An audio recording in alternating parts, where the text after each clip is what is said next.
महाशिवरात्रि की 4 कथाएं पूरी रात आपको जगाए रखने के लिए योग परंपरा में अनगिनत शिव की कहानियां हैं जो तार्किक अंदाज में अमूल्य ज्ञान देती हैं।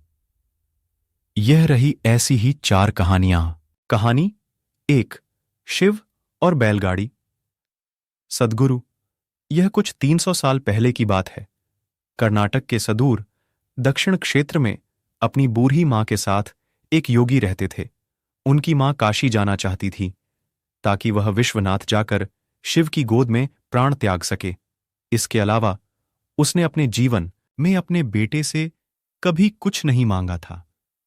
उसने कहा, मुझे काशी ले चलो, मैं बूढ़ी हो रही हूं, मैं वहीं जाके मरना चाहती हूं। योगी ने अपनी बूढ़ी मां के साथ दक्षिण कर्नाटक के जंगलों से होते हुए काशी के लिए एक लंबी यात्रा शुरू की। वृद्ध होने के कारण उनकी मां का स्वास्थ्य बिगड़ गया, तो उन्होंने मां को कंधे पर उठा लिया और जाहिर तौर पर कुछ समय पश्चात वह कमजोर महसूस करने लगा। उसके पास शिव से याचना करने के बजाय और कोई चारा नहीं बचा। उन्होंने याचना की, हे शिव, मुझे मेरे इस प्रयास में विफल मत होने देना। बस यही एक चीज है जो मेरी मां ने मुझसे मांगा है। कृपया मुझे इसे पूरा करने दें। मैं इन्हें काशी ले जाना चाहता हूं। हम वहां सिर्फ आप ही के लिए आ रहे हैं। कृपया मुझे ताकत दें। तब जैसे ही उन्होंने चलना शुरू किया तो पीछे से एक घंटी की आवाज सुनाई दी, जैसे कोई बैलगाड़ी आ रही हो।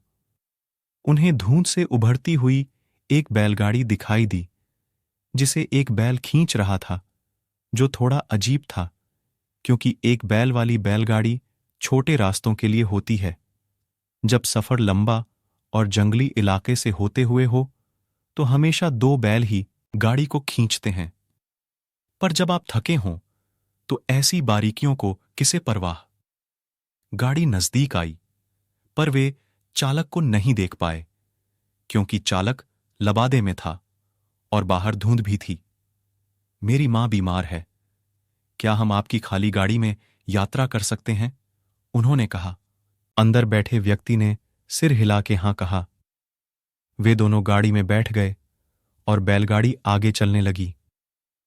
कुछ समय बाद योगी का ध्यान इस ओर गया कि जंगली रास्ता होने के बावजूद भी बैलगाड़ी बहुत आसानी से आगे बढ़ रही थी। तब उन्होंने नीचे देखा और पाया कि पहिए घूम नहीं रहे हैं। वे रुके हुए थे, पर गाड़ी आगे बढ़ रही थी। तब उन्होंने बैल की तरफ देखा और पाया कि बैल बैठा हुआ था, पर बैलगाड़ी चल रही थी। तब उन्होंने चालक की ओर देखा और पाया कि वहां सिर्फ लबादा ही था। उसने अपनी मां की ओर देखा। मां ने कहा, अरे पागल, हम पहुंच गए, अब कहीं और जाने की जरूरत नहीं है। यही वो जगह है, अब मुझे जाने दो। इतना कह के मां ने शरीर छोड़ दिया। बैलगाड़ी और चालक सब विलीन हो गए। योगी अपने गांव लौट आया। लोगों ने सोचा, यह इतनी जल्दी लौट आया है, यह अवश्य ही अपनी मां को कहीं छोड़ के आया है, यह उसे काशी नहीं ले गया। उन्होंने उसे पूछा, तुम अपनी मां को कहां छोड़ आए? उसने उत्तर दिया, हमें वहां जाना नहीं पड़ा, शिव खुद आए थे हमारे लिए। क्या बकवास है? उन्होंने कहा। योगी ने उत्तर दिया, मुझे फर्क नहीं पड़ता कि आप क्या सोचते हैं, वे आए थे हमारे लिए, और यही सच है। मेरा जीवन ज्योतिर्मय हो गया है, यह मैं अपने अंतर में जानता हूं। अगर आप नहीं मानते तो यह आप जाने। तब उन्होंने पूछा, ठीक है, हमें कुछ ऐसा दिखाओ कि हम माने कि तुमने सच में शिव को देखा है और वे सच में तुम्हारे लिए आए थे। योगी ने कहा, मैं नहीं जानता, मैंने उन्हें नहीं देखा। मुझे सिर्फ एक लबादा दिखा। वहां कोई चेहरा नहीं था, वहां कुछ नहीं था, वह खाली था।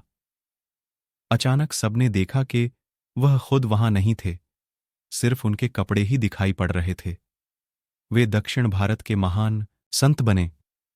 जहां भी वह जाते लोग उन्हें बिना चेहरे वाले योगी के रूप में लोग जानते थे।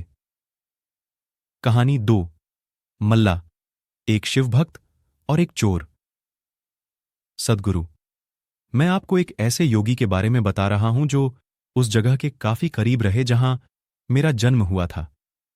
मैंने उनके बारे में सुना था और उस घटना के बारे में भी जो वहां हुई थी, पर युवावस्था में मैंने इस ओर ज्यादा ध्यान नहीं दिया। उसने मुझे काफी प्रेरित किया, पर मैंने उस समय इसे अधिक महत्व नहीं दिया।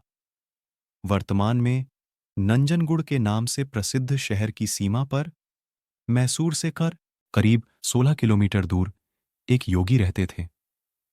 उनका नाम था मल्ला।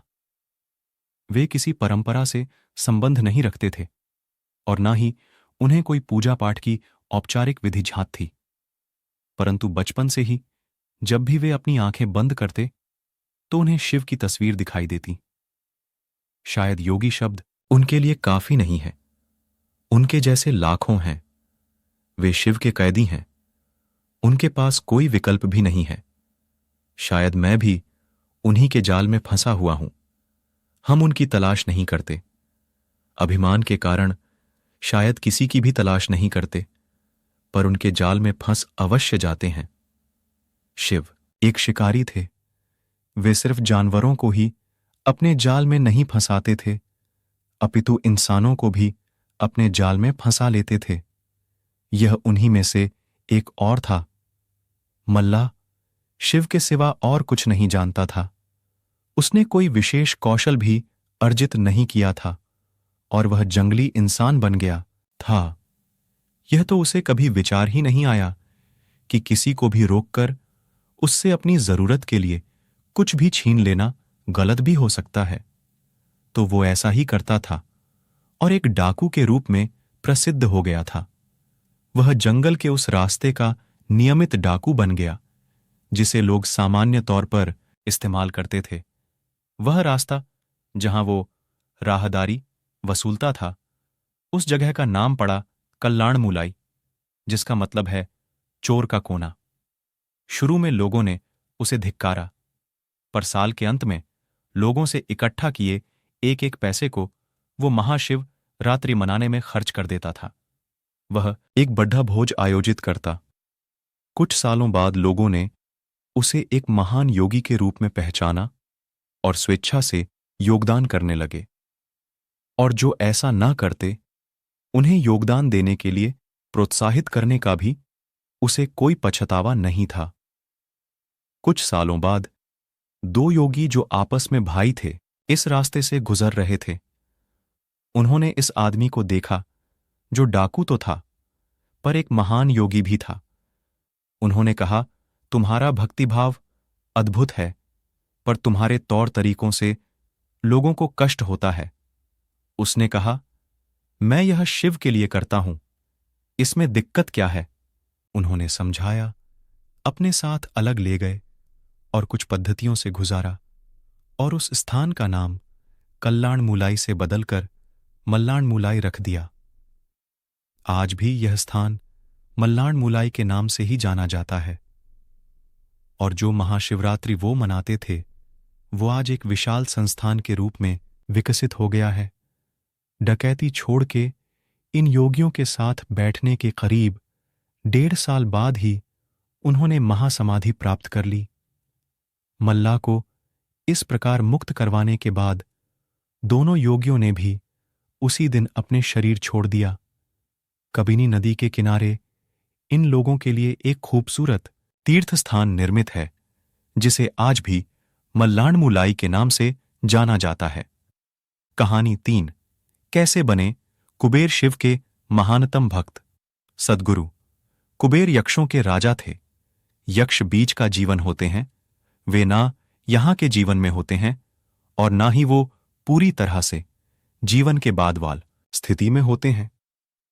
कहानी कुछ इस तरह है कि रावण ने कुबेर को लंका से निकल दिया और कुबेर को मुख्य भूमि की ओर पलायन करना पड़ा।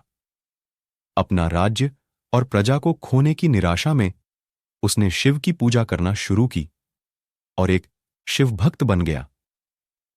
शिवजी ने दया भाव दिखाते हुए उसे एक अन्य राज्य और संसार का सारा धन दे दिया।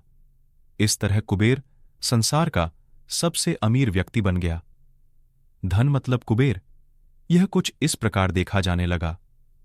कुबेर शिवजी का महान भक्त बन गया, परंतु जब भक्त को यह लगने लगे कि वो सबसे महान भक्त है, तो समझ जाए कि सब खोने वाला है। कुबेर को लगने लगा था कि वो शिव को इतना कुछ अर्पित करता है तो वो एक महानतम भक्त है। और बेशक शिवजी ने चढ़ावे में से विभूति के अलावा कभी कुछ नहीं छुआ, पर कुबेर खुद को महान समझने लगा क्योंकि वो शिवजी को इतना कुछ चढ़ावे के रूप में भेंट करता था। एक दिन कुबेर शिव के पास गए और कहा, मैं आपके लिए क्या कर सकता हूं? मैं आपके लिए कुछ करना चाहता हूं। शिवजी ने कहा, तुम मेरे लिए क्या कर सकते हो? कुछ भी नहीं, क्योंकि मुझे किसी चीज की आवश्यकता ही नहीं है। मैं ठीक हूं, परंतु मेरा बेटा, उन्होंने गणपति की ओर इशारा करते हुए कहा, यह लड़का हमेशा भूखा रहता है, इसे अच्छे से खिला दो। यह तो अत्यंत सरल है, कहकर कुबेर गणपति को अपने साथ भोजन के लिए ले गया। उसने गणपति को खाना खिलाना शुरू किया और वो खाते गए और खाते ही गए। कुबेर ने सैकड़ों रसोइयों की व्यवस्था की और प्रचुर मात्रा में खाना बनाना शुरू किया। उन्होंने यह सारा भोजन गणपति को परोसा और वे खाते रहे। कुबेर चिंतित हो उठे और कहा, रुक जाओ, अगर तुम इतना खाओगे तो तुम्हारा पेट फट जाएगा। गणपति ने कहा, आप उसकी चिंता मत करो। देखिए, मैंने एक सांप को एक कमर पेटी के रूप में बांध रखा है, तो आप मेरे पेट की चिंता ना करें। मुझे भूख लगी है, मुझे खाना खिलाएं। आप ही ने कहा था कि आप मेरी भूख मिटा सकते हैं। कुबेर ने अपना सारा धन खर्च कर दिया। कहते हैं कि कुबेर ने दूसरे लोगों से भी भोजन मंगवा के गणपति को खिलाया। गणपति ने सारा भोजन खाने के बाद भी कहा, मैं अभी भी भूखा हूं, मेरा भोजन कहाँ है? तब कुबेर को अपने विचार के छोटेपन का एहसास हुआ और उसने शिव के सामने झुकते हुए कहा, मैं समझ गया, मेरा धन आपके सामने एक तिनके के समान भी नहीं है।